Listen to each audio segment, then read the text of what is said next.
With Adrian Goldberg. Are you thinking of having laser eye surgery? Before you do, just listen to this. The cautionary story of a patient awarded £500,000 in damages after she wasn't properly warned of the risks. Her sight has been left permanently tainted. She now has to wear sunglasses even in winter. And 5 Live Investigates looked at ops aimed at improving eyesight earlier this year. And while there's no doubt that they are often successful, back then, we heard some shocking tales from patients whose eyesight will never be the same again. And one of the key issues we raised was that of informed consent. Some people told us they had been sold the advantages of eye correction, but hadn't been properly warned of the risks and how serious they could be. Well, in March, I spoke to Steve Shalhorn. He's the Global Medical Director of Optical Express, one of the biggest companies in the industry. And I asked him then if patients were always in possession of all the facts to make the right decision. Listen, we're committed to ensuring that patients provide their informed decision about whether to undergo surgery. And the consent process, the informed consent is really a process.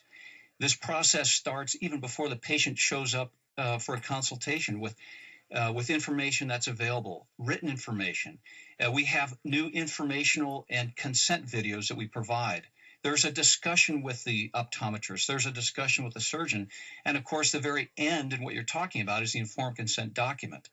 That's Steve Shalhorn from Optical Express. Well, in the last few days, Stephanie Holloway has been awarded £569,000 after a judge found the company had failed to properly warn her of the risks involved in laser eye surgery in 2008. And Stephanie from Gosport was already short-sighted, but has now been left with hazy vision. And her eyes are so sensitive to light, she has to wear dark glasses virtually all the time. I spoke to her this week and asked her why she decided to have surgery in the first place. To get my eyes lasered was actually to join the police force, so it was an investment as I saw it. And yeah, I just phoned them up and said, you know what, I've made the right financial arrangements for it and I'd like to go ahead. I went for the surgery. I got there quite early. I was sat in the waiting area and a lady came out with a clipboard with a form on it. And it was all marked for me, so I just initialed where she had marked. She hadn't left my side by this time. She wanted to take it with her, so I handed it back to her and I waited for another couple of minutes, I think, and then I was taken in to see the surgeon. She called me over to her desk. We signed a couple of forms. I was extremely frightened. And in the hustle and bustle of everything, I said to her how scared I was. And she was so very reassuring, hand on the arm. She told me that her brother, she'd actually treated her brother. Before I knew it, I was on my back having the procedure. It literally was such a fast process. And what was the outcome of your operation? I really couldn't see hardly anything. It was so hazy and I was in a lot of pain and I was going back and forth to the branch about 40 times in the space of a year or so, because I was in so much pain with it and I really didn't know what was going on. I was really frightened and I just kept getting told it was normal because my eyes are so scarred. I've been told I have the eyes of an 80-year-old woman. The light comes into my eyes and it doesn't go out properly. It causes a lot of pain. It makes me feel very nauseous. And I get quite severe ocular headaches and migraines. I wear my sunglasses to combat that pain. But on the off chance that I take my sunglasses off and try to wear my normal glasses, it can only be for half an hour or so, and then all of a sudden I'm feeling the need to actually be sick. It's a horrible, constant pain. And obviously the haze is still there. I've got grade 1 haze. It's indefinite. It's not going to go anywhere. It can't be removed. Was anything said to you either at the preliminary stage or then on the day of the procedure about the possible risks of laser eye surgery? No. Do you think if the risks had been pointed out to you in full that you would have had the procedure? No, definitely not. I mean, the thing is, the complications and everything that have actually happened, obviously I've suffered from pretty much every complication. If they had said to me that even 10% of that would have happened, if they had told me anything, I wouldn't have risked it. At that time, I was very newly married, just got a mortgage, and I was in a very well-paid job, a job that needed my eyesight. I would never have put anything at risk for myself personally. It just would not have happened. That's Stephanie Holloway talking to me a few days ago. Now, because of the problems she was left with after the surgery, she can no longer work as an antique book dealer. Her damages of £569,000 plus included £30,000 for her pain and suffering and over £400,000 for her lost earnings. The case wasn't about the operation itself. It was about the fact that Stephanie wasn't given adequate warnings about the potential dangers. Let's speak to her solicitor, Daniel Clifford, now. Daniel, good morning. Morning, Adrian. So, how significant is this as a case, would you say? Well, I have no doubt it's going to be a landmark case. Every case is fact-specific, but the crucial thing is it's not to do with the surgery itself, it's to do with the process of explaining the options, including the option of doing nothing, explaining the procedure itself and the risks attached to that procedure.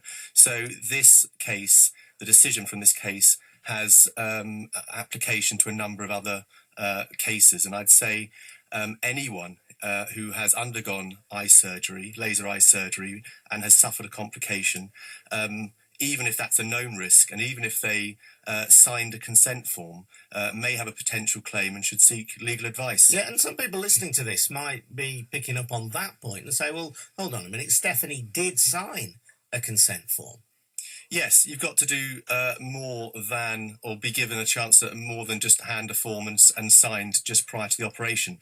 The gold standard, as it were, is set out in the Royal College of Ophthalmologists guidelines, and that sets out that you should be clearly explain the procedure, the risks attached to the procedure, and the percentage chance of that risk occurring. It also sets out that the patient should see the surgeon prior to the day of the surgery to go through the procedure and answer any questions, etc. Now they are guidelines, so obviously you can still have given informed consent and the guidelines not being followed. But the further you stray away from these guidelines, the less likely it is that the patient gave informed consent, and having gone through the detail of the consent process of Optical Express, the judge was in no doubt in Stephanie's case that informed consent had not been given. I mean, we should caution, shouldn't we? This was back in 2008, so the company says it's improved its consent procedures since, and they also tell us they've refused to treat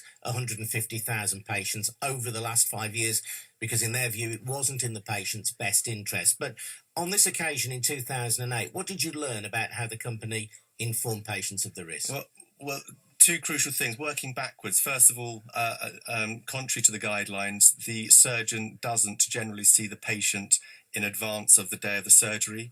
The surgeon has, in this case, accepted that she has 3 to 4 minutes with the patient, and she accepted by the time the patient gets to her, the issue of consent has already been dealt with. So rewinding, when the customer enters into the laser surgery outlet, they're met by someone called a counsellor who then pass them on to optometrist. Now, they are told to stick to, it's called a patient advisor flow, but it's basically a sales script. So they're sticking to a sales script. The judge concluded in Stephanie's case that it was his view that it's a technique to maximise sale.